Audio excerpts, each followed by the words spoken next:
Hello everyone, welcome back to Unnat classes. आज की इस वीडियो में हम रीड के एग्ज़ाम के लिए जो मॉडल टेस्ट पेपर चल रहे थे उसी को कंटिन्यू करेंगे। तो चैनल के साथ जुड़े रहिएगा। ये देखिए वीडियो है रीड लेवल सेकंड के लिए एसएसटी सब्जेक्ट के लिए। तो चैनल के साथ जुड़े रहिएगा और अभी तक अगर चैनल को सब्सक्राइब नहीं किया तो सब्सक्राइब कर लीजिएगा और बेल आइकन को भी प्रेस कर लीजिएगा जिससे कि सबसे पहले नोटिफिकेशन आपको मिल सके। वीडियो को लाइक और शेयर जरूर कीजिए। तो स्टार्ट करते हैं। देखिए पहला प्रश्न है इसमें, राजस्थान की सबसे लंबी नदी कौन सी है? तो देखिए राजस्थान की जो चंबल नदी है वो सबसे लंबी नदी है राजस्थान की। ये राजस्थान से ना निकलकर मध्य प्रदेश से निकलती है, उसके बाद ये राजस्थान में प्रवेश करती है। तो ये आपको याद रखना है, राजस्थान की सबसे लंबी नदी है परंतु राजस्थान से ना निकलकर ये कहाँ मध्य प्रदेश से निकलती है, उसके बाद में ये राजस्थान में प्रवेश करती है। किसकी सहायक नदी है? तो यमुना की ये सहायक नदी है। कौन? चंबल नदी। नेक्स्ट क्वेश्चन है हमारा, भारतीय संविधान का कौन सा अनुच्छेद मौलिक अधिकारों से संबंधित है? तो देखिए भारतीय संविधान का अनुच्छेद 12 से लेकर 35 जो है ना वो मौलिक अधिकारों से संबंधित अनुच्छेद हैं। इसमें देखिए भाग कौन सा है? तो भाग 3 में मौलिक अधिकारों का वर्णन है। संविधान के भाग 3 में इसमें 12 से लेकर 35 अनुच्छेद है वो मौलिक अधिकारों का उल्लेख करते हैं जो कि नागरिकों को उनके अधिकारों की सुरक्षा प्रदान करते हैं। कौन? मौलिक अधिकार। अनुच्छेद और भाग आपको याद रखना है। भाग 3 और अनुच्छेद 12 से लेकर 35 में मौलिक अधिकारों का उल्लेख है। नेक्स्ट क्वेश्चन है, थार मरुस्थल किस क्षेत्र में स्थित है? तो देखिए थार का मरुस्थल है वो राजस्थान के उत्तर पश्चिम जो क्षेत्र है ना उसमें स्थित है। थार के मरुस्थल का विस्तार सबसे ज़्यादा कहाँ? जैसलमेर जिले में ही है। थार मरुस्थल को क्या कहते हैं? ग्रेट इंडियन डेजर्ट कहते हैं क्योंकि यह शुष्क जलवायु रेत के टीलों के लिए प्रसिद्ध है। थार का मरुस्थल ग्रेट इंडियन डेजर्ट।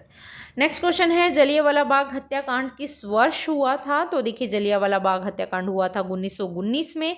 डेट अगर आपसे पूछे तो 13 अप्रैल 1919 को जलियांवाला बाग हत्याकांड हुआ था। कहाँ? पंजाब के अमृतसर में ये हत्याकांड हुआ था। इस घटना में भारतीय स्वतंत्रता संग्राम को एक नई दिशा प्रदान की गई थी क्योंकि इसमें बहुत से निहत्थे लोगों की हत्या हुई थी। जनरल डायर ने उन पर अंधाधुंध गोलियां बरसाई थी। बहुत क्रूर घटना थी। नेक्स्ट क्वेश्चन है, पधारो म्हारे देश किस राज्य का प्रसिद्ध लोकगीत है? तो देखिए ये तो किस राज्य का हो सकता है?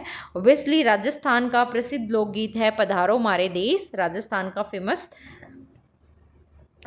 का प्रसिद्ध लोकगीत है पधारो म्हारे देश क्योंकि यहाँ मेहमान नवाजी और सांस्कृतिक धरोहर को ये दर्शाता है। ये लोकगीत पधारो म्हारे देश राजस्थान मेहमान नवाजी में मतलब अपने आप को एक उत्कृष्ट इनका रहता है कि राजस्थान में मेहमानों को भगवान के समान समझा जाता है। नेक्स्ट क्वेश्चन है, शिक्षा का अधिकार अधिनियम आरटी एक्ट 2009 के अनुसार किस आयु वर्ग के बच्चों को मुफ्त और अनिवार्य शिक्षा का प्रावधान है? तो देखिए आरटी एक्ट 2009 के अनुसार 6 से लेकर 14 वर्ष के जितने भी बच्चे हैं ना उन्हें मुफ्त और अनिवार्य शिक्षा का अधिकार प्रदान है। सरकार का दायित्व बनता है कि बच्चों को मुफ्त और अनिवार्य शिक्षा प्रदान करे। राज्य का कर्तव्य है ये कि 6 से 14 वर्ष के जितने भी बच्चे हैं उन्हें मुफ्त और अनिवार्य शिक्षा प्रदान की जाए। आरटी एक्ट कब माना जाता है? तो 2009 में आरटी एक्ट, ये आपको याद रखना है, आरटी एक्ट 2009। नेक्स्ट क्वेश्चन है हमारा, हरित क्रांति का मुख्य उद्देश्य क्या है? तो देखिए हरित क्रांति का मुख्य उद्देश्य है खाद्यान्न उत्पादन को बढ़ाना। इसका प्रमुख उद्देश्य है हरित क्रांति को खाद्यान्न उत्पादन को कैसे बढ़ाया जाए जिसके कारण इसको बढ़ाया जाए कि उन्नत बीजों का प्रयोग किया जाए, रासायनिक उर्वरकों का प्रयोग हो, सिंचाई तकनीकी का उपयोग हो जिससे कि खाद्यान्न का उत्पादन बढ़े और किसानों को इससे मदद मिले, सभी को सहायता हो। हरित क्रांति का मुख्य उद्देश्य ये था कि खाद्यान्न उत्पादन में बढ़ोतरी। नेक्स्ट क्वेश्चन है, लोकतंत्र की परिभाषा ये किसने दी थी? कि लोकतंत्र जनता के द्वारा और जनता के लिए शासन है। तो ये परिभाषा दी गई थी अब्राहम लिंकन के द्वारा। बहुत ही फेमस परिभाषा है इनकी, काफ़ी बार एग्जाम में पूछी जाती है। तो अब्राहम लिंकन की ये परिभाषा जनता का शासन, जनता द्वारा और जनता के लिए, ये परिभाषा लोकतंत्र की मूल भावना को दर्शाती है। तो ये आपको याद रखना है, ये भी काफ़ी बार पूछा जाता है एग्जाम में कि अब्राहम लिंकन की जो परिभाषा वो किसे दर्शाती है? तो लोकतंत्र की मूल जो भावना है ना उसे ये दर्शाती है। अगला प्रश्न है औद्योगिक क्रांति सबसे पहले किस देश में शुरू हुई थी? तो देखिए औद्योगिक क्रांति जो शुरू हुई थी वो इंग्लैंड में सबसे पहले स्टार्ट होती है। औद्योगिक क्रांति इंग्लैंड में स्टार्ट हुई थी और ये मुख्य रूप से मशीनों के उपयोग और औद्योगिकीकरण के कारण हुई थी। क्या? औद्योगिक क्रांति। नेक्स्ट क्वेश्चन है हमारा, भारत में पंचायती राज प्रणाली को पहली बार कब लागू किया गया था?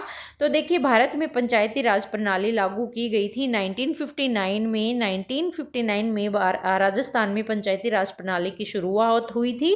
अगर जिला पूछे तो नागौर जिला, और नागौर जिले के भी कौन से गांव में? बगदरी गांव में पंचायती राज प्रणाली की शुरुआत हुई थी। 2 अक्टूबर 1959 को ये लागू किया गया था। अगला प्रश्न है, सिंधु घाटी सभ्यता का प्रमुख नगर कौन सा है? तो सिंधु घाटी सभ्यता का जो हड़प्पा नगर है ना, वो सबसे प्रमुख नगर था सिंधु घाटी सभ्यता की, और इसकी खोज 1921 में की गई थी। हड़प्पा पहला ऐसा नगर था सिंधु घाटी सभ्यता को जो पहली बार खोजा गया। तो ये हड़प्पा नगर 1921 में से खोजा गया था। नेक्स्ट क्वेश्चन है, राजस्थान का सबसे बड़ा जिला क्षेत्रफल के आधार पर कौन सा है?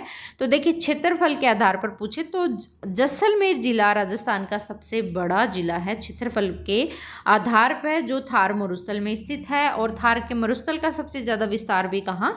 जैसलमेर जिले में ही स्थित है। तो ये भी आपको याद रखना है। नेक्स्ट क्वेश्चन है हमारा, भारतीय संविधान की उद्देशिका में कौन सा शब्द शामिल नहीं है? तो भारत के संविधान की उद्देशिका में समाजवादी शब्द शामिल है, धर्मनिरपेक्षता भी शामिल है, गणराज्य भी कहीं ना कहीं शामिल है, परंतु संघीय शब्द का कोई उल्लेख नहीं है। भारतीय संविधान की प्रस्तावना या उद्देशिका में संघीय शब्द का शामिल नहीं है, संघीय शब्द का प्रयोग नहीं किया गया है। अगला प्रश्न है, राजस्थान का कौन सा लोक नृत्य प्रसिद्ध है? तो देखिए राजस्थान का लोक नृत्य सबसे ज़्यादा कौन सा? इनमें से देखिए तो कालबेलिया लोक नृत्य बहुत ही प्रसिद्ध लोक नृत्य है राजस्थान का। गुलाबो सपेरा इसकी प्रमुख नृत्यिका है जिन्हें की काफ़ी सारे अवार्ड मिल चुके हैं। कालबेलिया नृत्य राजस्थान की सांस्कृतिक पहचान है और इससे यूनेस्को द्वारा सांस्कृतिक धरोहर घोषित किया गया है। वेरी वेरी वेरी इंपॉर्टेंट प्रश्न है कि कालबेलिया नृत्य को यूनेस्को द्वारा सांस्कृतिक धरोहर घोषित किया गया है। अगला क्वेश्चन है हमारा, 1857 के विद्रोह के दौरान राजस्थान में किसने नेतृत्व किया था? तो राजस्थान में नेतृत्व करने वाले कौन थे? कोटा के ठाकुर जोरावर सिंह थे जिन्होंने राजस्थान में नेतृत्व किया था 1857 की क्रांति के समय। इन्होंने महत्वपूर्ण भूमिका निभाई थी, कोटा के जोरावर सिंह। अगला प्रश्न है, भारतीय राष्ट्रीय कांग्रेस की स्थापना कब हुई थी? तो देखिए भारतीय राष्ट्रीय कांग्रेस की स्थापना हुई थी 1885 में। भारतीय राष्ट्रीय कांग्रेस की स्थापना हुई थी। डेट अगर पूछे तो 28 दिसंबर 1885 को किसके द्वारा? A.O. ह्यूम के द्वारा इसकी स्थापना की गई थी। इसका मुख्य उद्देश्य था भारत में ब्रिटिश शासन के खिलाफ राजनीतिक जागरूकता बढ़ाना, इसका प्रमुख उद्देश्य था। तो ये भी आपको याद रखना है किसके द्वारा? A.O. ह्यूम के द्वारा 28 दिसंबर 1885 को भारतीय राष्ट्रीय कांग्रेस की स्थापना की गई थी। अगर पूछे कहाँ, तो मुंबई में इसकी स्थापना की गई थी। नेक्स्ट क्वेश्चन है, हल्दी घाटी का युद्ध किसके बीच लड़ा गया था? तो देखिए हल्दी घाटी का युद्ध जो लड़ा गया था वो महाराणा प्रताप और अकबर की सेना के बीच लड़ा गया था। अकबर की तरफ से कौन थे? तो अकबर की तरफ से कौन? मानसिंह इसमें शामिल थे। हल्दी घाटी का युद्ध 1576 में महाराणा प्रताप और अकबर की सेना के बीच लड़ा गया था। ये युद्ध राजस्थान के गौरवशाली इतिहास का प्रतीक है। बिल्कुल हल्दी घाटी का युद्ध महाराणा प्रताप की मतलब छवि को और निखारता है। तो हल्दी घाटी का युद्ध हुआ था 1576 में। किसके बीच में? तो महाराणा प्रताप और अकबर की सेना की तरफ से कौन थे? मानसिंह इसमें शामिल थे। नेक्स्ट क्वेश्चन है, भारतीय संविधान में मौलिक कर्तव्यों को किस संशोधन द्वारा जोड़ा गया? तो देखिए भारतीय संविधान में मौलिक कर्तव्यों को जोड़ा गया था 42वें संविधान संशोधन के द्वारा। भारतीय संविधान में मौलिक कर्तव्यों को जोड़ा गया था। 42वां संविधान संशोधन कब हुआ? तो 1976 में 42वां संविधान संशोधन हुआ जिसमें मौलिक कर्तव्यों को संविधान में जोड़ा गया था। और अनुच्छेद अगर पूछे तो 51A के तहत मौलिक अधिकारों का उल्लेख मिलता है, अनुच्छेद 51A के तहत। नेक्स्ट क्वेश्चन है, राजस्थान में कौन सा जिला सूर्य नगरी के नाम से जाना जाता है? तो राजस्थान का जो जोधपुर जिला है ना, वो सूर्य नगरी के नाम से जाना जाता है। जोधपुर को सूर्य नगरी कहा जाता है क्योंकि यहाँ पूरे साल धूप रहती है। अपनी ऐतिहासिक धरोहर के लिए भी ये बहुत प्रसिद्ध है। तो सूर्य नगरी कौन? जोधपुर।